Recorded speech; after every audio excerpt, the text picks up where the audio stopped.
who, believe it or not, was the same age as I am now. Really? He was 91, and I hadn't seen him for years after he left the mines up in Michigan. Mm-hmm.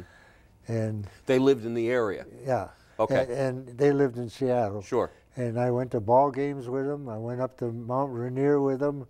And he's 91 years old. Right. And you were how old at the time? So you were 21? Oh, probably 22 then. Okay. You know. All right. That was a year and something, yeah. Okay.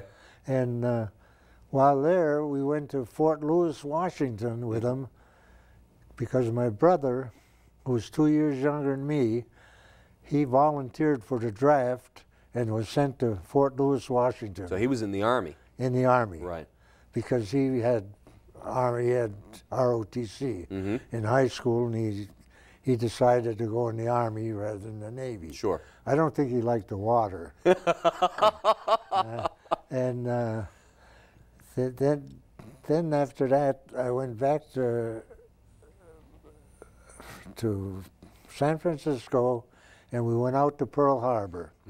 And in 1940, I was out in Pearl Harbor. I played baseball with the Helena, and we won the Cruiser Division 9 championship in Pearl Harbor. So each of the cruisers had their own baseball team? Each one. Right. And we played a series out there. So they have a tournament. And we won the Cruiser Division 9.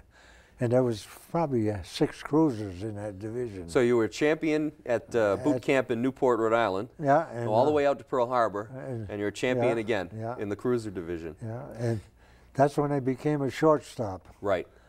I played outfield in Newport, but then I converted to shortstop, and I was doing good. Wow. Now, you told me a story when we first met about, we're probably going to go backwards here a little bit, but you told me a story about you ran into your brother somewhere. That was in Fort Lewis, Washington. Oh, okay. So. And then later, a year later, after I come back from Pearl Harbor, for the ship went into Vallejo Navy Yard for overhaul in 1941. I met my brother again in San Francisco.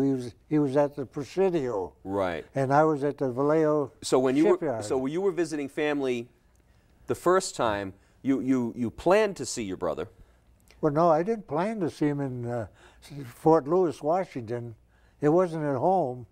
It was with my relatives. Right, right.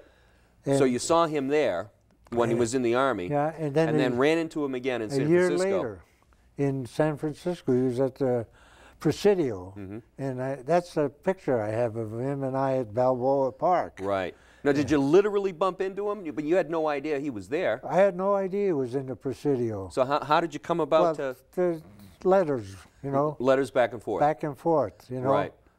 They found out he was transferred to the Presidio. Sure. And then he left the Presidio for Fort Benning, Georgia, and he went to officers training. But while he was at the Presidio, did you go up to the front gate and ask to see him, or how did you arrange to meet? Oh, no, he met coming on the ship and everything. Okay.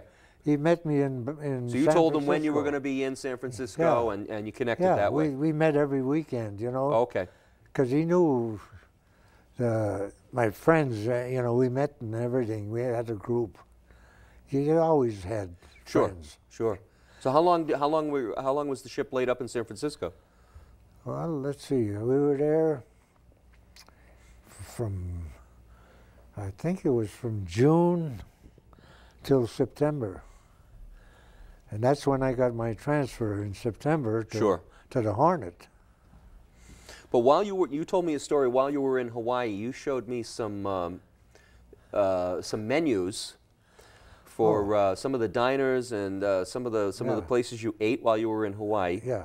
The Black Cat Cafe. The Black Cat Cafe. Do you remember some of the items that were on that menu? I've got the menu. Well, we'll show that on the screen. Yeah, I've got the copy of the menu, you know what I mean? The prices were pretty inexpensive, I think, compared to today's prices. I think the most was $1 for a T-bone steak. $1 for a steak.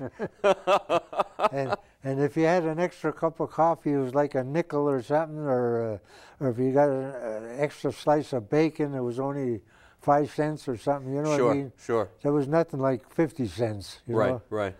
No, I have the menu, and And I know I've given it to a lot of people, Right. and it's unusual to have the 1940 Right. and Black Cat Cafe. To have the original. The original, you Right. know what I mean? Right.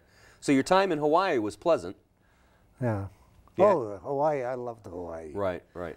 I loved Hawaii, and I loved the islands. And Have you been back at all? I went back with my wife.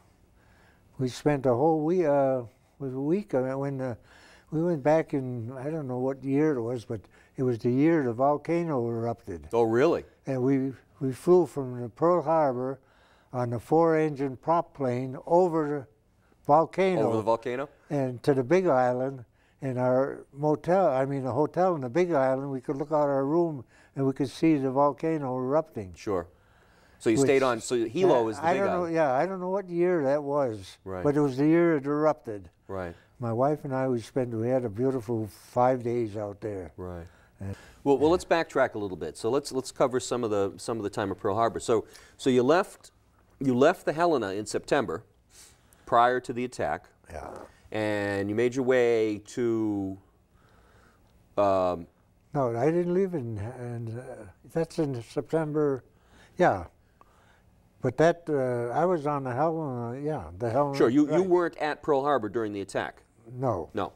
So you went to the Brooklyn Navy Yard. I'm sorry, you went to the Boston shipyard. Newport News. Newport News, Virginia. To put the Hornet in To commission. put the Hornet into commission. Yeah. Okay. So I missed Pearl Harbor by 3 months. By 3 months. So what was the atmosphere like when you heard about the attacks? Everybody must have been pretty upset. Well, I was at the YMCA in Norfolk when the attack happened, and we got orders immediately to return to our ship. Right. And to me, it was surprising. Sure. Because I knew the ships that were in there. Mm-hmm. And I think a lot of people didn't realize what happened. Right. And you had a lot of friends that were still back at Pearl Harbor. Yeah. One of the electrician that took my general quarters station on the Helena was killed. So I feel lucky in that. Sure. I would have been at his. You would have been at that station. I would have been at that station. Sure. As they were in dry dock when they got hit. Right. That concludes part 1 of our interview with Mr. Josey and his experiences in World War II. Please join us again when the second part of this interview airs on Day Trip to History.